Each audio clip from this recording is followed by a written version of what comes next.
عبدالله ولې دوه سری حکومت غواړي؟ احمد ضیا مسعود د افغانستان په هکله د امریکا کانګرس غړي ته د څه شي مشوره ورکړې ده؟ حیران به پاتې شئ. ملګرو ویډیو را سره تر اخره وګورئ چې دغه پټ حقیقت څه ده. درنو لیدونکو السلام علیکم، وخت مو په خیر. عبدالله بیا دوه سری حکومت غواړي چې کاڼې اخلي ځان پرې ولې ملامت څوک ده؟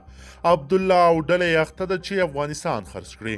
خدای رستي چې هیواد یوه دقه ورپاتې شي په ټوله نړۍ به یې خرڅوي. ملګرو احمد ضیا مسعود له چا سره معامله وکړله او کوله یې؟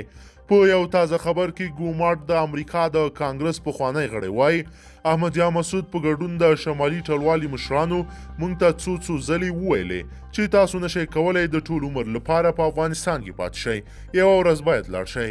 مګر حکومت لدی چې ولاړ شي تاسو باید د افغانستان اساسي قانون بدل کړئ او د حکومتولۍ غیر متمرکز نظام یا سیستم رامنځته کړئ او موږ ته واک راوسپارئ. تاسو امریکا کې کینئ، موږ به حکومتولي کوو او منافع به ستاسو پر مخ وړو.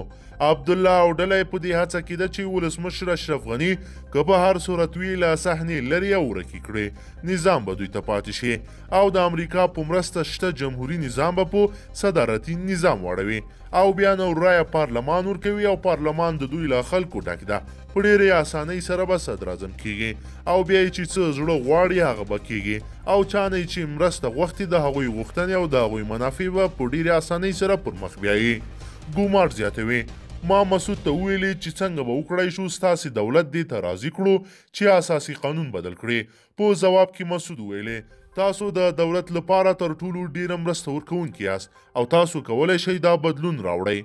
افغانانو نور راویښ شئ، مه پرېږدئ چې په وطن او ناموس باندې مو معامله وشي. تر اوسه یې وځپلی، مړه یې کړلی، په ناموس یې تجاوز در وکړ، نو بیا په کوم غیرت په بړستنه کې ګرم پروت یې.